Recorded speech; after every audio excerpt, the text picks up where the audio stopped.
నాగేశ్వర్ గారు నమస్కారం సార్. లోక్సభ ఎన్నికల ముంగిట చాలా కీలకమైన పరిణామం అమల్లోకి సిఏఏ రాబోతోంది. వివాదాస్పద చట్టంపై కేంద్రం ఒక కీలకమైన నిర్ణయం తీసుకుంది. ఎన్నికల వేళ సిఏఏ ఈ చట్టం ప్రభావం రాబోయే ఎన్నికల మీద ఎంతవరకు ఉంటుంది? ప్రభావం ఉంటుంది కనుక ఎన్నికల షెడ్యూల్కి 2 రోజుల ముందు తీసుకొచ్చారు. లేదు ఎందుకు తీసుకొస్తారు? ఇప్పుడు ఇది చట్టం చేసి 4 ఏళ్ళు అయింది. ఫ్రీజర్లో 4 ఏళ్ళుగా ఫ్రీజర్లో పెట్టారుగా. ఇప్పుడు ఎందుకు తీశారు? లాభం ఉంటుందనే తీశారు. ఎంతో కొంత లాభం ఉంటుంది అని. ఎంత ఉంటుంది? ప్రధానంగా దేశంలో మతపరమైన విభజన రావటానికి, మతపరమైన భావోద్వేగాలను తీసుకురావటానికి ఇది ఎంతో కొంత ఉపయోగపడుతుందన్న నమ్మకంతోనే ఎన్నికలకు షెడ్యూల్కు 1 or 2 days ముందు తీసుకురావడంలో ఉద్దేశం ఏంది. సాధారణంగా ఎన్నికల షెడ్యూల్ వచ్చాక కోడ్ వస్తే సో అలాంటిది ఆ రోజు నుంచి కోడ్ వచ్చిన జనరల్ ప్రిన్సిపల్ ఏంటంటే ఎన్నికలకు ముందు ఒక మేజర్ పాలసీ డిసిషన్స్ ప్రభుత్వాలు తీసుకోవు. అది బేసిక్ సాంప్రదాయం, కాన్స్టిట్యూషనల్ కన్వెన్షన్, అది బేసిక్ సాంప్రదాయం. కానీ ఎన్నికలకు ముందు ఇంత పెద్ద ప్రభావం కలిగిన అంశం తీసుకున్నారంటేనే అర్థమవుతుంది. ఎందుకంటే దీనివల్ల రిలీజియస్ పోలరైజేషన్ కావాలని. అన్నిటికన్నా ముఖ్యమైందంటే మళ్ళీ 3వసారి మోడీ అధికారంలోకి వస్తే ఎలాంటి చట్టాలు రావచ్చు. ఇటీవల అనంత్ హెగ్డే చెప్పాడు, మేము అధికారంలోకి వస్తే రాజ్యాంగాన్ని మార్చేస్తామని. సో అందువల్ల రాజ్యాంగ మౌలిక స్వరూపానికి భిన్నమైన అనేక మార్పులు 3వసారి వస్తాయి. ఎందుకంటే మొదటిసారి మోడీ ప్రభుత్వం వచ్చాక సొంతగా బీజేపీ మెజార్టీకి వచ్చాక పెద్దగా అలౌడ్ చేయలేదు. 2వ నుంచి స్టార్ట్ చేశారు వాళ్ళు ఎజెండా మొదలుపెట్టడం.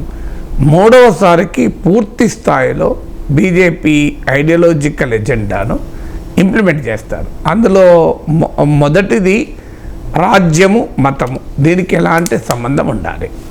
ఇప్పటి వరకు భారతదేశం అనుసరించిన విధానం ఏంటంటే రాజ్యం వేరు మతం వేరు, మతాతీత రాజ్యం అంటే మతాలకు సంబంధం లేకుండా రాజ్యం ఉంటుంది. అన్ని మతాల పట్ల సమదృష్టి ఉంటుంది. ఏ మతం పట్ల వ్యతిరేకత కానీ వివక్ష కానీ ఉండదు. ఇది భారత రాజ్యాంగం యొక్క మౌలిక స్వరూపం, లౌకిక స్వరూపం. సో ఈ సెక్యులర్ కాన్స్టిట్యూషన్ను బీజేపీ ఐడియాలజికల్గానే అంగీకరించదు. అందుకే రాజ్యాంగం నుంచి సెక్యులర్ అన్న పదాన్ని తొలగిస్తాం అంటూ పదే పదే చెప్తున్నారు.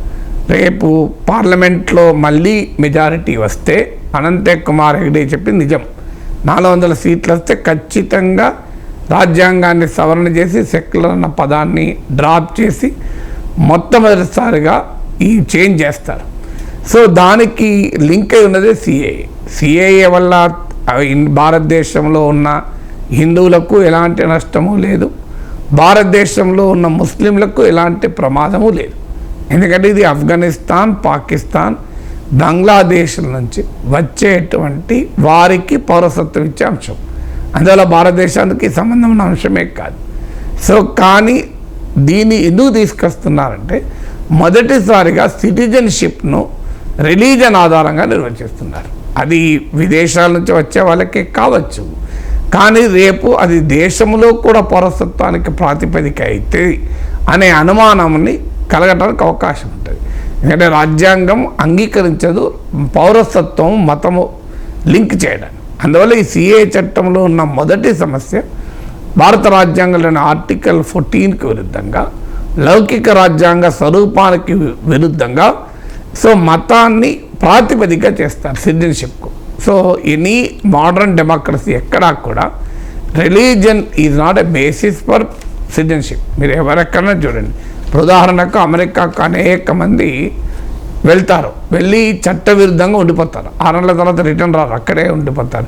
మన తెలుగు వాళ్ళు కూడా వేల మంది ఉన్నారు, భారతీయులు ఉంటారు, మెక్సికన్లు ఉంటారు, అందరూ ఉంటారు. ఏళ్ళ తరబడి ఇల్లీగల్గా ఉండిపోతారు. అడపాదడప వాళ్ళకు సిటిజన్షిప్ ఇవ్వాలన్న డిమాండ్ కూడా వస్తుంది. కానీ అప్పుడు ఓన్లీ క్రైస్తవులకైతేనే మేము సిటిజన్షిప్ ఇస్తాం, హిందువులకు ఇవ్వం అని అంటుంది అమెరికా. సో అందువల్ల మోడర్న్ డెమోక్రసీ ఎక్కడా కూడా సిటిజన్షిప్కు రిలీజన్కు లింక్ చేయరు. ఒక్క మతరాజ్యంలో మాత్రమే సిటిజన్షిప్ను రిలీజన్ ఒకటిగా చూస్తారు.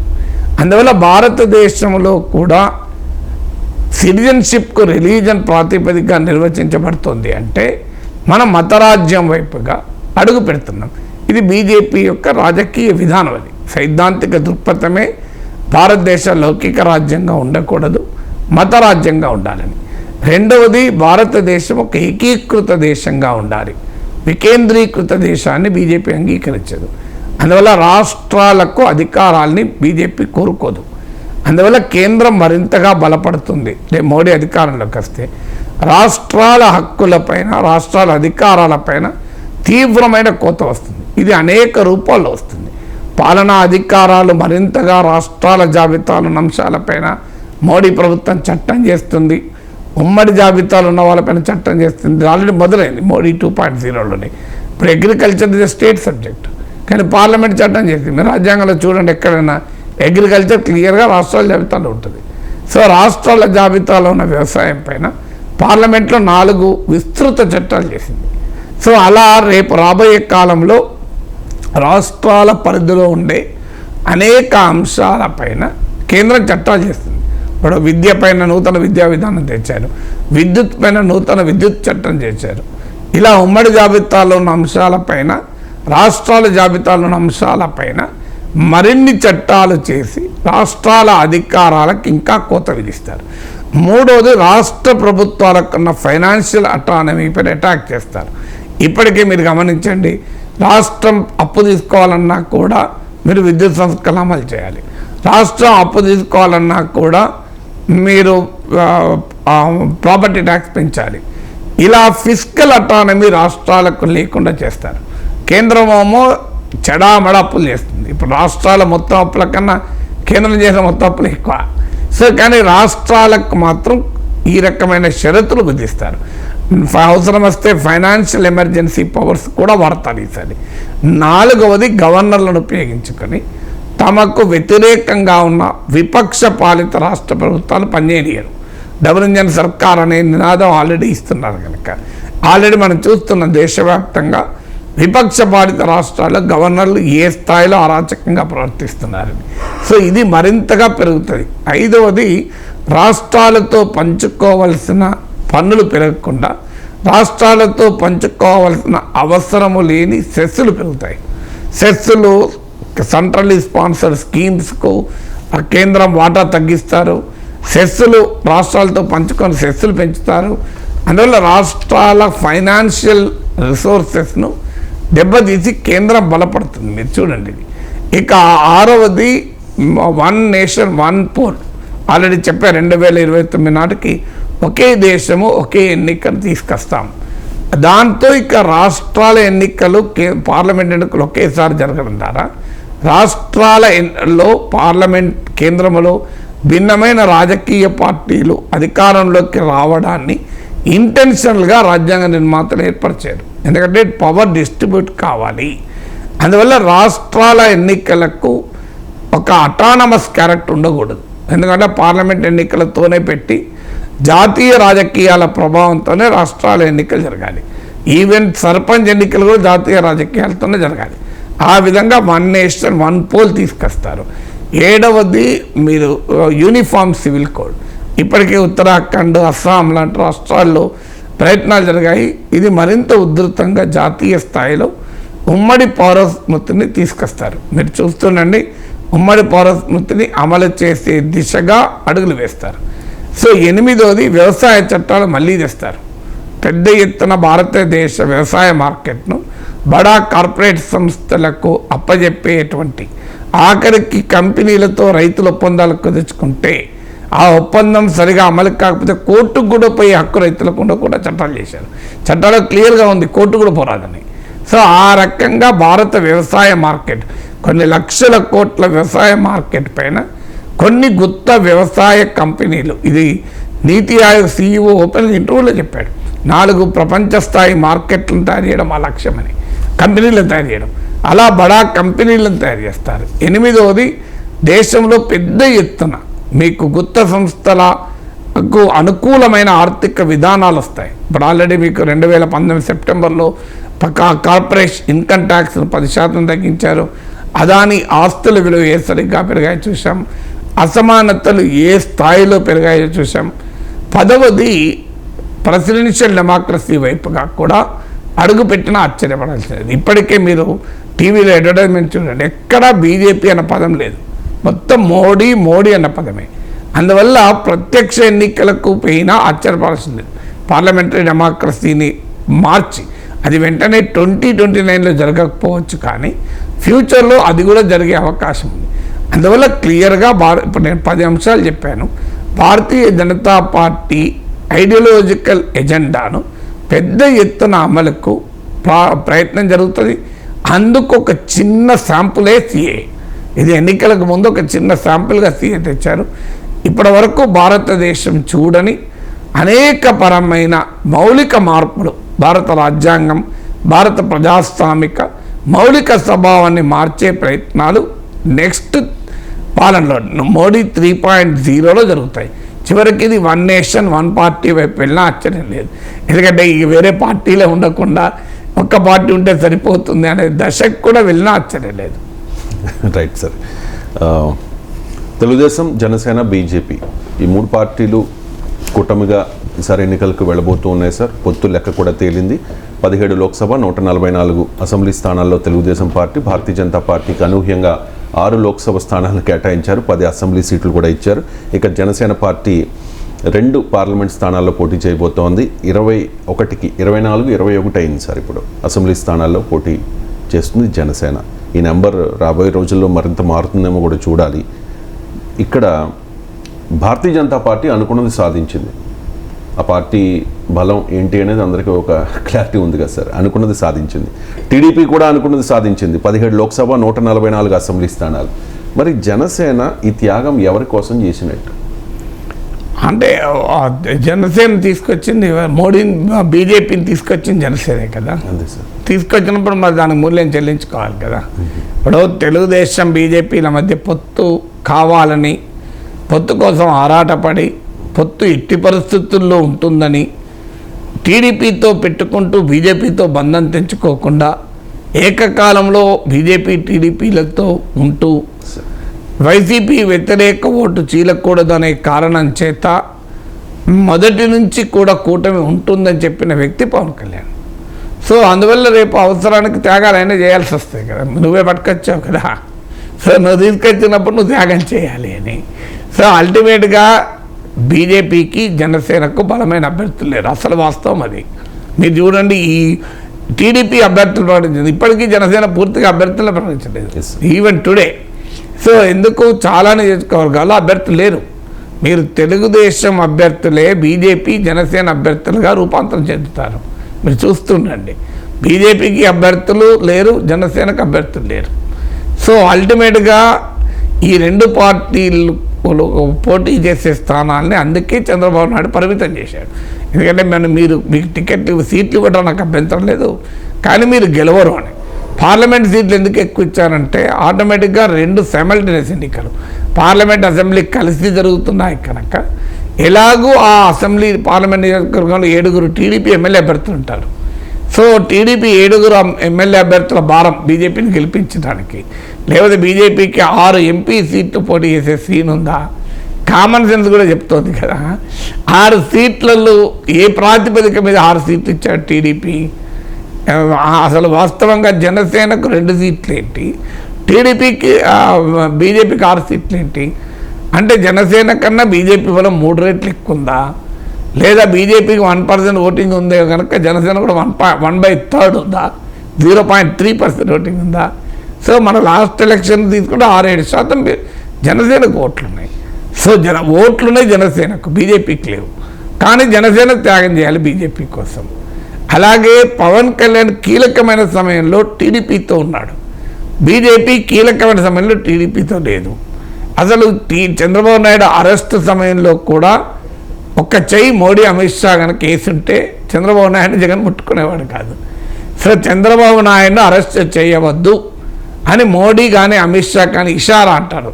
ఒక సంకేతం ఇచ్చినా కూడా జగన్ అరెస్ట్ చేసేవాడా? కామన్ సెన్స్ చెప్తుంది కదా.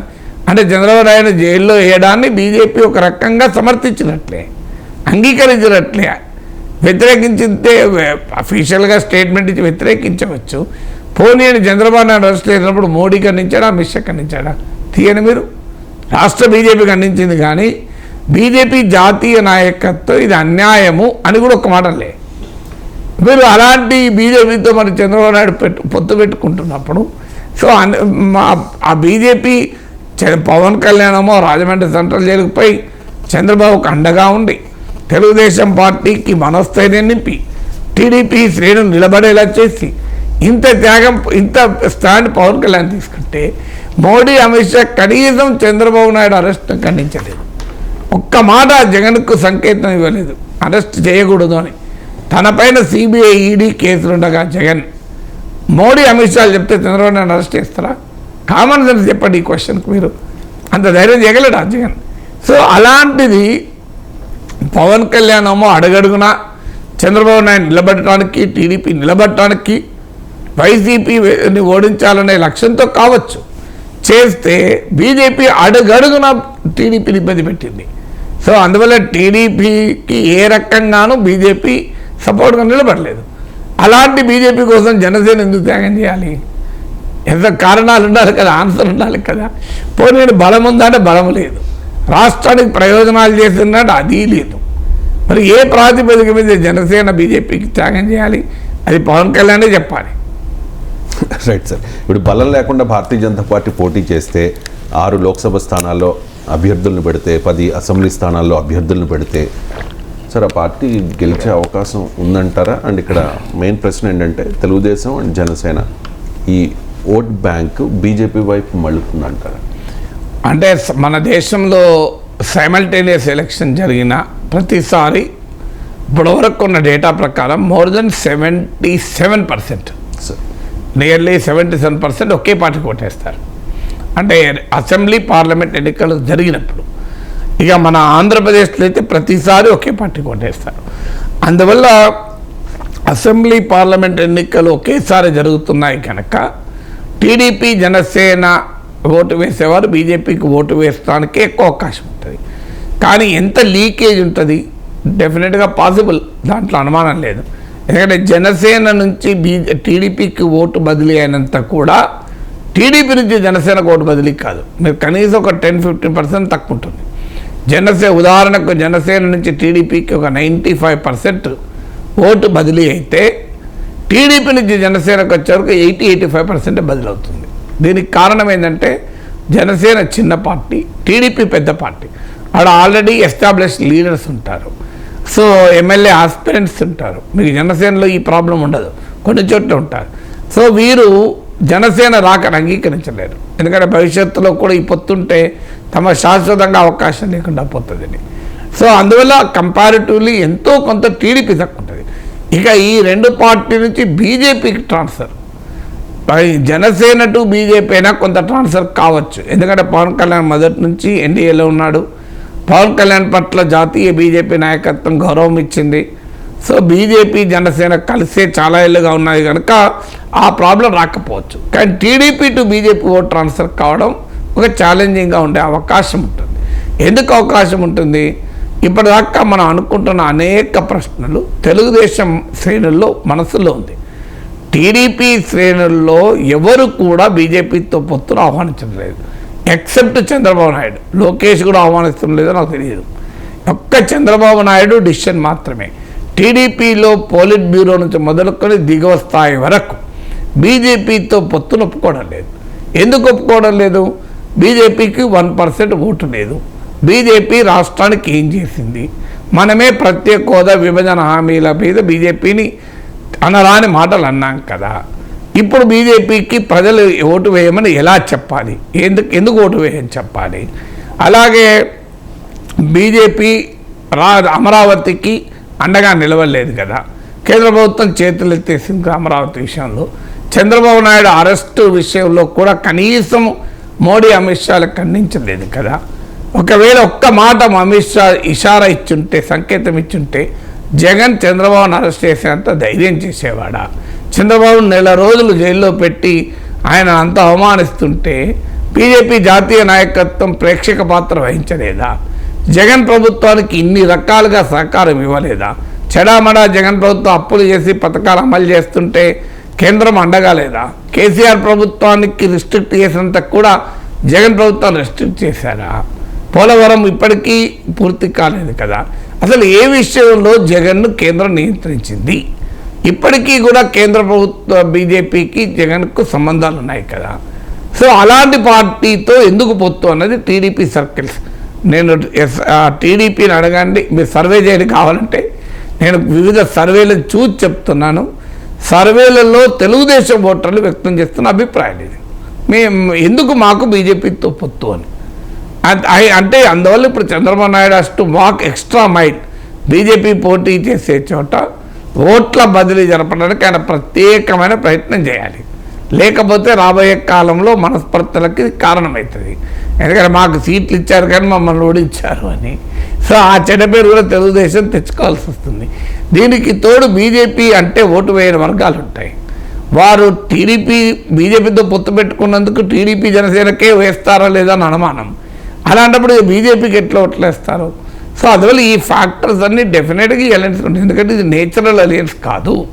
అంటే ప్రజలు కోరుకున్న అలయన్స్లు ఉంటాయి, ప్రజలు ఆశించిన అలయన్స్ ఉంటాయి, ప్రజలు ఆశించిన అలయన్స్లు ఉంటాయి.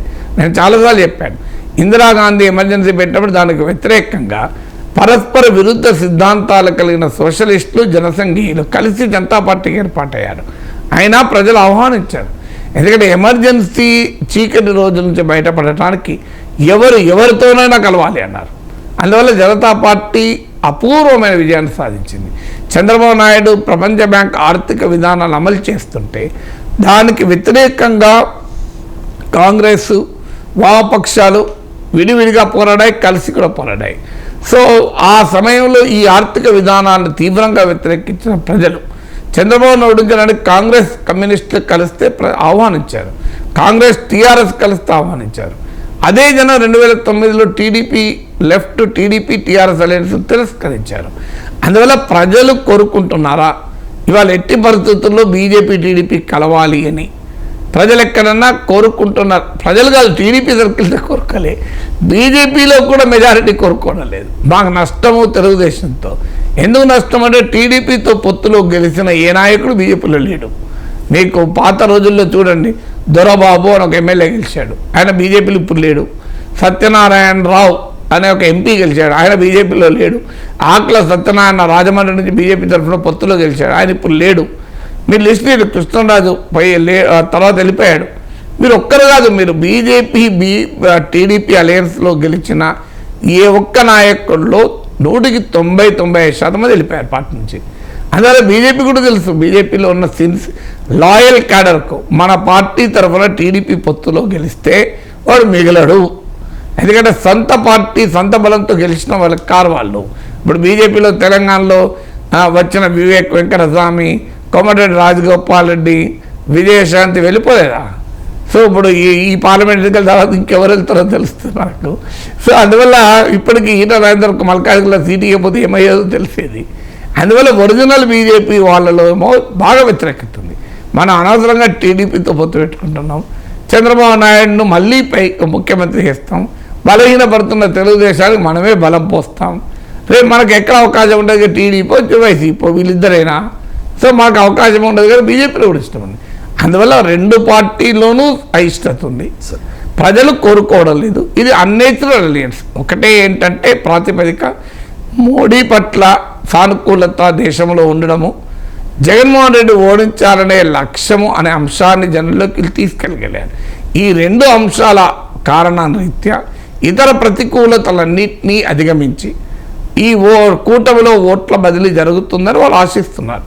చూడాలి ఏం జరుగుతుంది. రైట్ సార్, మీరు అన్నట్టుగా ప్రజలు కోరుకునే పొత్తు అయితే ఓటర్లు ఆదరిస్తారు, ఆ కూటమి అధికారంలోకి వస్తుంది. కానీ రాజకీయ అవసరాల కోసం పెట్టుకునే పొత్తుల్ని ప్రజలు ఆదరిస్తారా అంటే దాంతోపాటు వైఎస్ఆర్ కాంగ్రెస్ పార్టీ అంటే ఈ పొత్తుల కోసం వీరు పడుతున్న పాటలు 3 కాదు 30 పార్టీలు వచ్చినా మమ్మల్ని ఏమీ చేయలేరు, సింగిల్గా సింహం వస్తుంది అని చెప్పి వాళ్ళు చెప్పుకునే ప్రయత్నం చేస్తూ ఉన్నారు. సో ఒత్తిడులు ఉన్నాయో లేకపోతే కేసుల భయమో వాటెవర్ ఏదైనా కానివ్వండి సార్, ఈ పొత్తులు పెట్టుకున్న తీరును ప్రజలు నిశ్చితంగా గమనిస్తూ ఉన్నారు. కాబట్టి ఇది వైసీపీకి ఏదైనా కాస్త అనుకూలించే అంశంగా భావించాలి అంటే అంత సులభం కాదు. బట్ కొన్ని కాన్స్టిట్యున్సీలో బీజేపీని సహజంగా వ్యతిరేకించే వర్గాల ఓటర్లు ఆ సెక్షన్లో ఆల్రెడీ వైసీపీ వెనకాల ఉన్నారు. అది ఇప్పుడు మైనారిటీ ఓటర్లు ఉన్నారు అనుకోండి, ఆల్రెడీ వైసీపీ వెనకాలే ఉన్నారు. అది మరింత కన్సాలిడేట్ అయ్యడానికి అవకాశం ఉంటుంది. ఖచ్చితంగా రాష్ట్రంలో బీజేపీ మాకు రాష్ట్రానికి అన్యాయం చేసింది అన్న భావన బలంగా రాష్ట్ర ప్రజల్లో ఉంది కనుకనే బీజేపీ కాంగ్రెస్కి ఇప్పటికీ 1% మించి ఓట్లేయడం లేదు కదా. రాష్ట్ర విభజనకు సహకరించిన పార్టీగా, రాష్ట్రానికి ఏమీ చేయని పార్టీగా అన్న విమర్శలు బలంగా టీడీపీ వాళ్ళు చెప్పారు, మనం చెప్పడం కాదు కదా. సాక్షాత్తు చంద్రబాబు నాయుడు చెప్పింది, ఇది వేరే వాళ్ళు చెప్పింది కాదు. వేరే వాళ్ళు చెప్తే నమ్మం, చంద్రబాబు నాయుడు చెప్పిన కనుక నమ్మాలి కదా. అంత అనుభవం ఉన్న నాయకుడు చెప్పాడు కదా మోడీ అన్యాయం చేసిన ఆంధ్రప్రదేశ్కని. ఇప్పుడు 40 ఏళ్ళ చరిత్ర కలిగిన ఒక సీనియర్ రాజకీయవేత్త, 14 ఏళ్ళు ముఖ్యమంత్రిగా ఉన్న నాయకుడు పదే చెప్పాడు మోడీ దేశానికి అన్యాయం చేశాడు, రాష్ట్రానికి అన్యాయం చేశాడు. చంద్రబాబు చెప్పింది నమ్మాలి కదా మనం అంటున్నా. చంద్రబాబు చెప్పింది నమ్మమని నేను వేరేది ఏమంటలేను. సో తెలుగుదేశం అనుకూల ఓటర్లంతా చంద్రబాబు నాయుడు చెప్పిందని నమ్ముతారో నమ్మరా? చంద్రబాబు నాయుడు ఏం చెప్పాడు? దేశానికి మోడీ అన్యాయం చేశాడు, దేశానికి మోడీ లాంటి నాయకుడు ఉండకూడదు, రాష్ట్రానికి మోడీ అన్యాయం చేశాడు. దేవుడు ధర్మ పోరాట దీక్షలు దేనికి చేశాడు చంద్రబాబు? ధర్మ పోరాట దీక్షలు చేసిన తర్వాత పోనీ ఏమైనా న్యాయం జరిగిందా? ఏం జరగలే కదా. అందువల్ల చంద్రబాబు నాయుడు చెప్పింది తెలుగుదేశం ఓటర్లు అనుసరించాలా వద్దా నా క్వశ్చన్ అది. సో అందువల్ల టీడీపీ చంద్రబాబు నాయుడు మోడీ పట్ల, బీజేపీ పట్ల క్రియేట్ చేసిన వ్యతిరేకత అలాగే ఉంటే వైసీపీకి అడ్వాంటేజ్ ఉంటుంది. అయితే మెయిన్ పార్ట్నర్ ఇక్కడ తెలుగుదేశం, జనసేన మెయిన్. బీజేపీ 10 సీట్లే పోటీ చేసేది అసెంబ్లీకి. బీజేపీకి ఉన్న బలంతో పోలిస్తే ఎక్కువ కావచ్చు, కానీ మేజర్ పార్ట్నర్ కాదు. అందువల్ల బీజేపీ నాయకత్వంలో కూటమి కాదు ఇది, టీడీపీ నాయకత్వంలో కూటమి, చంద్రబాబు నాయుడు నాయకత్వంలో కూటమి. అందువల్ల వైసీపీకి ఎంత లాభం వస్తుంది అనేది ఖచ్చితంగా అంచనా వేయలేం. భారీగా లాభం వస్తుంది అనుకోను, బట్ ఎంతో కొంత కొన్ని కాన్స్టిట్యున్సీలో మాత్రం అడ్వాంటేజ్ అయ్యే అవకాశమే ఉంది. అది జరిగిన వైసీపీకి పెద్ద లాభమే, ఎందుకంటే చాలా తీవ్రమైన ఉత్కంఠభరితమైన పోటీ ఉంటుంది కనుక. ఒక 1% 2% గ్యాప్ ఉన్న కాన్స్టిట్యున్సీలో కాస్తంత అడ్వాంటేజ్ లాభం. అయితే మేజర్ ఛాలెంజ్ ఏంటంటే బీజేపీతో చంద్రబాబు పొత్తును ప్రశ్నించగలిగే నైతిక పరిస్థితిలో జగన్ లేడు. మా బీజేపీ పేరు మాత్రం చెప్పకుండా మాట్లాడే పరిస్థితి కదా. మోడీ ప్రభుత్వాన్ని విమర్శించే పరిస్థితిలో వైసీపీ లేదు. ఒక్క మాట అన్నా జగన్ అనవనండి ఆంధ్రప్రదేశ్కు మోడీ అన్యాయం చేశాడు అని. ఏదో బొత్స లాంటి వాళ్ళు, కొడాలి లాంటి వాళ్ళు అంటున్నారు. విశాఖ స్టీల్ ప్లాంట్ ప్రైవేటీకరించిన బీజేపీతో కలిసి ఎలా వస్తారు అని బొత్స అంటున్నాడు. ఆ మాట జగన్తో అనిపించండి. అనాల్సింది జగన్ కదా, బొత్స కాదు కదా. విశాఖ స్టీల్ ప్లాంట్ తెగనమ్ముతున్న మోడీతో కలిసి వస్తున్న చంద్రబాబు ఓడించండి అనవానండి, ఎక్కడ అనడం లేదు కదా. అందువల్ల బీజేపీతో టీడీపీ పొత్తును, టీడీపీని ప్రశ్నిస్తాను తప్ప బీజేపీని ప్రశ్నించడం లేదు. అందువల్ల ఆ ప్రశ్న వేస్తే ఇంకో ప్రశ్న వస్తుంది. 5 ఏళ్ళుగా మీరు మద్దతు ఇచ్చారు కదా. బొత్స అన్నాడు విశాఖ స్టీల్ ప్లాంట్ ప్రైవేటీకరించిన బీజేపీతో కలిసి వస్తారా అని తెలుగుదేశం అడిగారు. నిన్నగాక మొన్న పార్లమెంట్లో అవిశ్వాస తీర్మానం పెట్టారు. అయ్యా వైసీపీ ఎంపీలు ఎటు ఓటేశారు? బొత్స గారు అవిశ్వాస తీర్మానానికి విషయంలో బీజేపీకి అనుకూలంగా ఓటేశారు. మరి స్టీల్ ప్లాంట్ అమ్మిన మీ ఎంపీలు ఎందుకు అటు అనుకూలంగా ఓటేశారు? దాని స్టీల్ ప్లాంట్ ఏరియాలో ఉన్న ఎంపీలు కూడా అనుకూలంగా ఓటేశారు కదా. సో స్టీల్ ప్లాంట్ ఏరియాలో ఉన్న ఎంపీలు, విశాఖ, విజయనగరం, శ్రీకాకుళం ఈ ఉమ్మడి జిల్లాలో ఉన్న ఎంపీలు మా విశాఖ స్టీల్ ప్లాంట్ అమ్మారు, అందుకని మేము అవిశ్వాస తీర్మానంపై బీజేపీకి వ్యతిరేకంగా ఓటేస్తామన్నారా? చెప్పండి నాకు. ఇతరులకు బొత్సగా నీతులు చెప్తే జనం కూడా ప్రశ్నిస్తారు కదా. అదే వైసీపీకి ఉన్న బలహీనత. అంటే మోడీని ఒక్క మాట అనలేని 5 ఏళ్ళుగా మోడీ ప్రభుత్వంకి అంటకాగడం వల్ల బీజేపీ, చంద్రబాబు నాయుడు బీజేపీతో పెట్టుకున్న పొత్తును ఎక్స్ప్లాయిట్ చేసే పరిస్థితిలో జగన్ లేడు. ఎక్స్ప్లాయిట్ చేసుకోగలిగితే బ్రహ్మాండమే లాభం వస్తుంది. మామూలు సెంటిమెంట్ రౌస్ కాదు కదా. మీకు తెలంగాణ జరిగింది కదా, బీజేపీతో బీఆర్ఎస్ కలిసి ఉంది అన్న భావనతో ఇద్దరు నష్టపోయారు కదా. మరి అక్కడ ఎందుకు నష్టపోకూడదు? తెలంగాణ అక్కడ నష్టపోవాలి. కానీ అక్కడ ప్రాబ్లం ఇక్కడ ఏంటంటే బీజేపీ బీఆర్ఎస్ పొత్తు కలిసి ఉంది అని కాంగ్రెస్ బాగా ఎక్స్ప్లాయిట్ చేయగలిగింది. అక్కడ జగన్ ఎక్స్ప్లాయిట్ చేసుకున్న స్థితిలో లేడు. అది తేడా. Right sir. కనీసం భారతీయ జనతా పార్టీని ఆ పార్టీ పేరు ప్రస్తావించడానికే కొంతమంది వైసీపీ నేతలు ఎందుకు భయపడుతూ ఉన్నారు సార్. కొంతమంది బొత్స లాంటి వాళ్ళు, కొడాలి నాని లాంటి వాళ్ళు పేరు ప్రస్తావిస్తున్నారు తప్ప మోదీని అగ్రెసివ్గా కామెంట్ చేయడం. అది కూడా ప్రస్తావించి బీజేపీని అంటలేదు, అనట్లేదు సార్. టీడీపీని అంటున్నారు. ఇక్కడ నా ప్రశ్న ఏంటంటే సార్, టీడీపీని విమర్శిస్తున్నారు, జనసేనను విమర్శిస్తున్నారు. రేపు టీడీపీ పోటీ చేసే 144, 17 స్థానాల్లో, అలాగే జనసేన పోటీ చేయబోయే 21, 2 పార్లమెంట్ స్థానాల్లో అక్కడ అభ్యర్థుల్ని వైసీపీ టార్గెట్ చేస్తుంది. మరి భారతీయ జనతా పార్టీ 6 లోక్సభ స్థానాల్లో పోటీ చేస్తుంది, 10 అసెంబ్లీ స్థానాల్లో పోటీ చేస్తుంది. మరి అక్కడ వీళ్ళ విమర్శలు తీరు ఎలా ఉండవచ్చు? ఖచ్చితంగా అలాగే విమర్శిస్తారు. ఆ తేడా ఎట్లా చూపెడతారంటే బీజేపీ అభ్యర్థులు ఉన్నారు కదా అని వాళ్ళు అటాక్ చేయకుండా ఉండరు కదా. అది రాజకీయాల్లో సాధ్యం కాదు. అప్పుడు కూడా బీజేపీని కార్నర్ చేయరేమో, కూటమనే చెప్తారు. అది ఆ డిఫరెన్స్ ఏం చూపరు sir. And Kodali Nani comment sir, Chandrababu జైలుకు వెళ్లకుండా ఉండేందుకే బీజేపీతో పొత్తు అని చెప్పేసి. మరి జగన్ ఎందుకు మద్దతు ఇచ్చాడు బీజేపీకి? జైలుకి వెళ్ళకుండా ఉండడానికి వేరేది ఏమున్నది?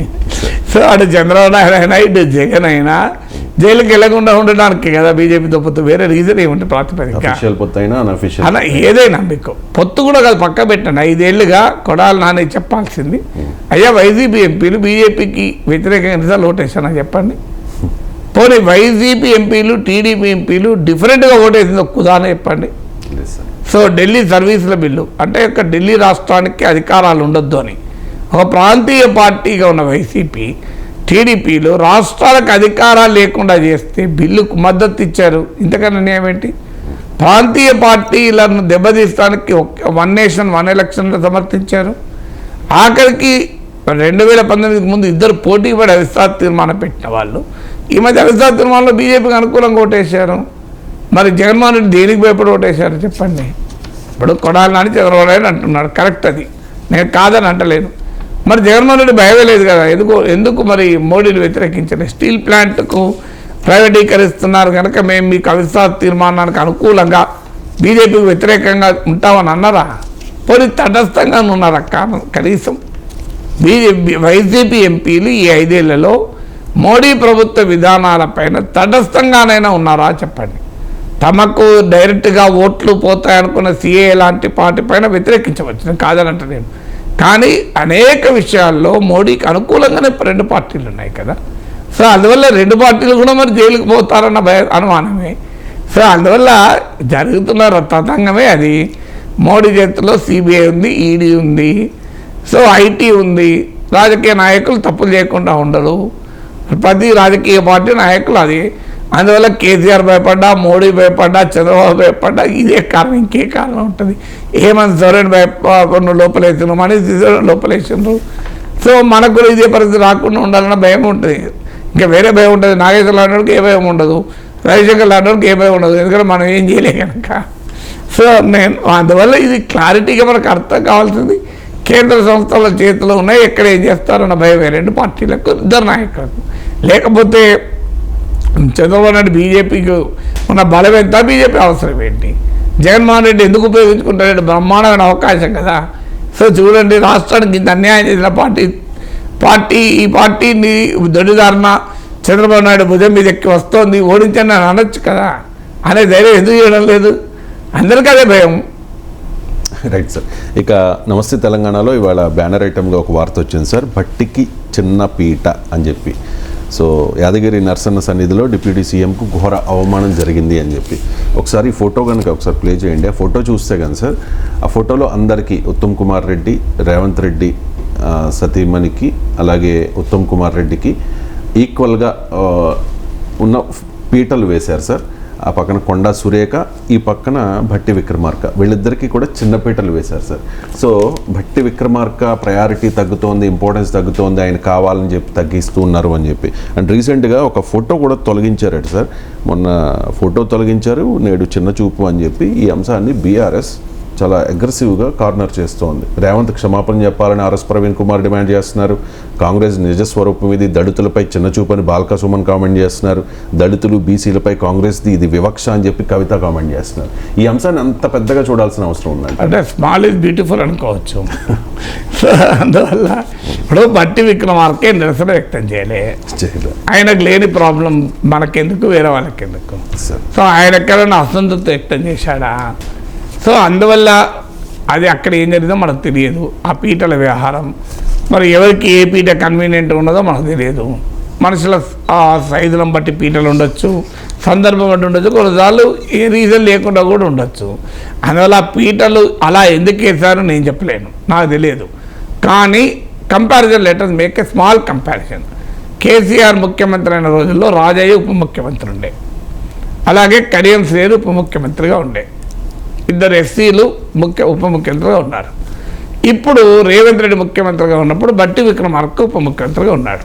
గుణమే చేసుకొని బీఆర్ఎస్ నేతలకైనా ఇంకెవరికైనా అయ్యా ఆ రోజు కేసీఆర్కు రాజయ్యకు ఉన్న గ్యాపు, కేసీఆర్కు కడియం శ్రీహరికి ఉన్న గ్యాపు ఇప్పుడు రేవంత్కు బట్టి విక్రమార్కకు ఉందా? ఇది ఒక్క క్వశ్చన్కి ఆన్సర్ వేసుకుంటే సరిపోతుంది. అంటే కేసీఆర్ ముఖ్యమంత్రిగా ఉన్నప్పుడు కడియం శ్రీహరి లాంటి సీనియర్ నాయకునికి కానీ రాజయ్య లాంటి వారికి కానీ ముఖ్యమంత్రి స్థాయిలో ముఖ్యమంత్రితో సమానంగా లేదా ముఖ్యమంత్రికి పక్కన ఆ రకమైన బలం ఉందా? పోనీయండి, అప్పుడు కేటీఆర్ కన్నా కడియం శ్రీహరి రాజయ్య ఉప ముఖ్యమంత్రులు కదా మహమూద్ అలీ, కేటీఆర్ కన్నా మోర్ పవర్ఫుల్గా క్యాబినెట్లో ఉన్నారా? పోనీ హరీష్ రావు కన్నా మోర్ పవర్ఫుల్గా ఉన్నారా క్యాబినెట్లో? వాళ్ళు చెప్పండి, ఉండాలి కదా లెక్క ప్రకారం అయితే, ఉప ముఖ్యమంత్రులు కదా. ఇప్పుడు కంపారిటివ్లీ బట్టి విక్రమార్కకు రేవంత్ క్యాబినెట్లో ఉన్న పరిస్థితి ఏంటి? ఏ లెక్కలు చూసినా Bhatti Vikramarka is more powerful in Revanth cabinet than Rajaiah or Kadiyam Srihari in KCR cabinet. అవునా కదా? మీకు మిగతా మంత్రులందరికన్నా బట్టికి మోర్ రెస్పెక్ట్ ఉన్నమాట నిజం. అక్కడ కేటీఆర్ హరీష్ కన్నా కడియం శ్రీహరి రాజయ్యలకు గౌరవం పవర్ఫుల్ ఉండేనా? సో ఇదొక్కటే తెలియజేస్తుంది, ఇంకేం అవసరం లేదు కదా. అందువల్ల అల్టిమేట్గా రాజకీయ పార్టీల్లో వారి వారి బలాబలాలను బట్టి వారికి ఉన్న పరిస్థితులను బట్టి ఉంటాయి. ఇది ఒకవేళ నిజంగానే అవమానం జరిగితే ఖచ్చితంగా ఖండించాల్సిందే. అక్కడ ఎస్సీ ఎస్టీతో కూడా సంబంధం లేదు, ఆయన ఉప ముఖ్యమంత్రి కదా. So deputy chief minister deserves such respect. So అందులో డిస్ప్యూట్ ఏమున్నది? అందులో బట్టి విక్రమార్కకు అగౌరవపరిచే ఏ చర్య ఉన్నా అది ఖచ్చితంగా దాన్ని అంగీకరించాల్సింది లేదు. అది మరి ఎలా జరిగింది? అది మరి ఎవరైతే ఏ పత్రిక రాయలే, ముఖ్యమంత్రి చెప్పి రేవంత్ రెడ్డి చెప్పి చిన్న పీట వేయించాడు అని. ఇంకా ఆ పంచాయతీ దాకా పోలే అంటే అంటే ఆ స్థాయిలో ఆలోచించలే వీళ్ళు కూడా. ఇంకా అది కూడా ఆలోచిస్తే ఇంకా అబ్సర్డ్గా ఉండేది. సో అల్టిమేట్గా ప్రతిదాన్ని ఇష్యూ చేయాల్సిన అవసరం లేదు. బట్టి విక్రమార్క ఇది వెరీ ఇన్ఫ్లుయెన్షియల్ లీడర్, అనుమానమే లేదు. క్యాబినెట్లో కాంగ్రెస్ మంత్రివర్గంలో ఆయనకున్న స్థానాన్ని ఎస్సీ కదా అనే యాంగిల్లో చూడాల్సిన అవసరం లేదు. And is the senior most Congress leader, ముఖ్యమంత్రి పదవికి one of the contenders. So అందువల్ల ఆయనకు గౌరవం తక్కువ ఉంటుందని నేనేమనుకోను. సో గౌరవం ఒకవేళ తక్కువ ఉంటే ఖచ్చితంగా దాన్ని వ్యతిరేకించాలి. సో ఆ తక్కువ ఉన్నదా లేదా అన్నది బట్టే చెప్పాలి కదా. మెయిన్ అబ్జెక్షన్ ఉండాల్సింది బట్టి విక్రమార్క, అంతే కదా. రెండు పత్రికలు అలా బట్టి విక్రమార్క ఎందుకు భయపడతాడు? నాకు అవమానం జరిగిందని ఆయన అనలేదా? ఆయన అంత అమాయకుడు ఆయన. Right sir, thank you so much sir.